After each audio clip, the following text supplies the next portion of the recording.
Bonjour à toutes, bonjour à tous. Merci de votre présence.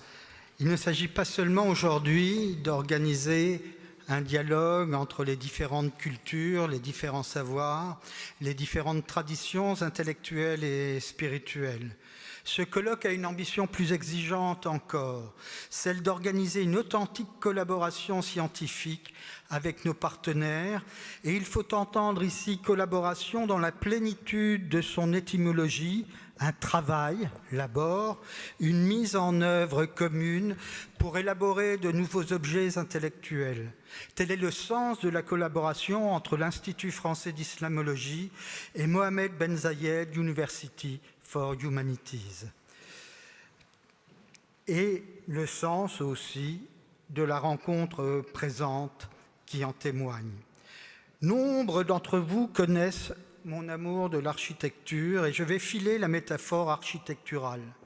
Il s'agit donc de réunir sur un même chantier différents corps de métier, philosophes, historiens, spécialistes d'histoire de religion ou bien d'histoire des sciences, d'en organiser le travail commun dans l'espoir de produire de nouveaux fruits, avec cette différence par rapport à l'architecte que nous n'avons pas de projet prédéfini, préétabli, et que c'est seulement à la fin de notre rencontre que nous saurons si quelque chose d'inédit a pu en surgir, des acquis qui nous permettent de mieux comprendre le monde d'aujourd'hui, d'en apaiser les tensions intellectuelles, d'en éclairer les incertitudes. Il est cependant un point commun qui rassemble nos intervenants. Ce point commun, c'est l'érudition, les nombreuses années studieuses à lire et à relire les archives du monde, à pénétrer le sens des textes les plus anciens ou les plus difficiles à interpréter. Ce qui nous a semblé la condition nécessaire pour traiter d'un sujet aussi ardu que le rapport entre croyance, science et raison, rapport qui touche au fondement de toutes les cultures. Et pour continuer la métaphore architecturale, je dirais que l'érudition est la garante de la qualité des matériaux que met en œuvre notre réflexion, garante de la solidité des fondations de notre ouvrage.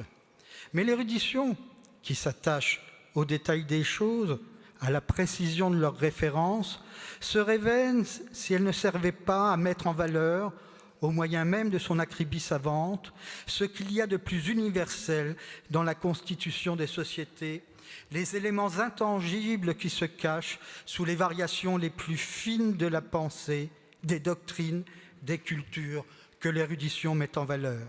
Il n'est de dialogue possible qu'une fois mis en lumière ces universels que nous avons tous en partage, même si chacun d'entre nous les fait vivre à sa manière, car l'universel ne signifie absolument pas l'uniformité. Je crois que c'est cela même que nous sommes en droit d'appeler la raison. Je profite de ces quelques mots d'introduction pour remercier les acteurs nombreux sans lesquels cette rencontre eût été impossible. Et au tout premier chef, le recteur Claudio Galderisi, président de l'Assemblée générale de l'Institut français d'islamologie, qui n'a jamais ménagé son soutien bien nécessaire. Je remercie nos partenaires de Mohamed Ben Zayed University for Humanities, son Excellence le Dr Khalifa El Daeri, et le professeur Brahim Bourchachen, dont l'engagement et la passion pour le savoir ont été pour nous le plus puissant des aiguillons. Je salue de loin notre ami Maroun Awad, malheureusement retenu à Beyrouth, qui est la cheville ouvrière de notre collaboration, mais aussi avec lui toute l'équipe de l'Institut français d'islamologie, Juliette Dumas, Ariane Kraft, Cédric Belloc, Brian Chauvel, Gaspard Azema, qui ont déplacé les montagnes pour que tout s'accomplisse au mieux. Et j'y associe notre ami Ali Ami Mouedzi, malheureusement malade, le président du conseil scientifique de l'Institut français d'islamologie, dont l'œuvre considérable, le recteur le rappelait, éclaire le sens de notre initiative. Je salue et remercie nos conférenciers, dont l'enthousiasme a été pour nous un puissant encouragement.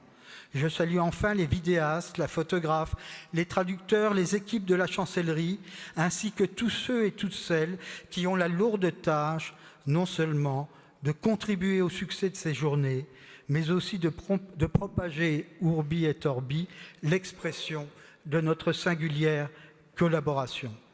Je voudrais dire encore un mot. Je partage évidemment le sentiment horrifié par rapport aux derniers événements en Australie que le recteur a rappelé. Et je ne dirai qu'une seule chose.